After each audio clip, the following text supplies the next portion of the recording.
ito nga po ang inyong Gigi at guest natin ngayon, ang isang puppet, si Chona. Magandang araw sa inyong lahat. At syempre kasama din niya ang kanyang puppet master, si Tonton. Hello mga manonood.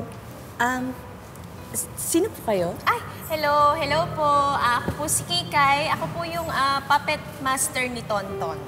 Wait, so puppet master ka ni Tonton? So ibig sabihin puppet si Tonton, tama ba? Yes, tama po kayo. Ito po si Tonton ay puppet ko. Tapos ang puppet po ng puppet ko, si Chona po. Teka, so puppeteer ka ng puppet? Yes, tama po. Hindi ka ba nahihirapan magboses sa inyong tatlo? Ay naku, hindi po. Kasi una sa lahat, ganito naman po talaga yung boses ko. Alam niyo yun, parang lang, sweet lang, na parang maganda, ganyan, Diyosa, nasa kanya lahat. Ganon, very normal lang. So ako naman po, ganito yung boses ko kasi boy ako. Malalim. Tapos yung boses ni Chona, yung pang-boy na boses ni Tonton, gagawin kong pang-babae. Like this. Tapos babalik ako sa normal na boses ko. Ganon lang, hindi naman po mahirap. Ang galing! Siyempre, kung ganito na kayo kagaling, matagal nyo nang ginagawa to. Mga ilang taon na kayong puppet master? Ulitin ko na lang yung tanong. Ilang taon na kayong puppet master? Sorry, kasi parang kami puppet master dito. Sino ba tinatanong mo? Pasensya na. Sige, ikaw na muna. Ikaw, Tonton. 10 years na ako puppet master. Ako naman, 20 years na akong puppet master. Yung puppet naman, ilang taon na siya? Ako, 5 years na akong puppet.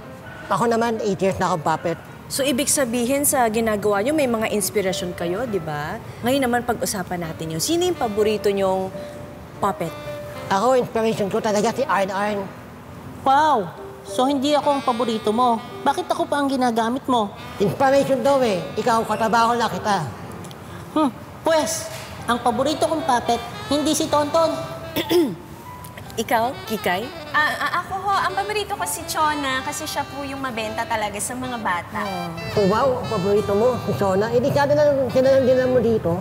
Uy, ano ka ba, Tonton? Siyempre, paborito din kita. Ble, ako ang paborito ni Kikay. I'm done here! Uy, huwag ka na bumura. Tsaka ikaw naman, Chona, Ate Kikay, tawag mo sa akin, wala kang galang, ha? Kayo, nakakahiya kayo, ha? Bakit kayo ganyan? Sorry, wala na tayong time sa ganyan. Dito na po nagtatapos ang ating show. Okay, cut! Uy, kumusta yung interview? Pasensya ka na, nag-away-away pa kaming tatlo. Hindi, okay lang, naiintindihan ko. Naintindihan mo ba talaga?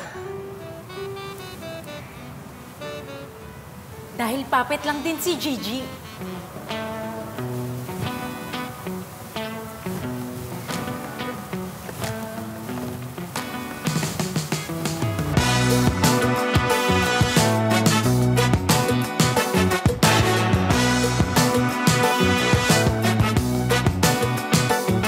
Dahil puppet lang din si Gigi.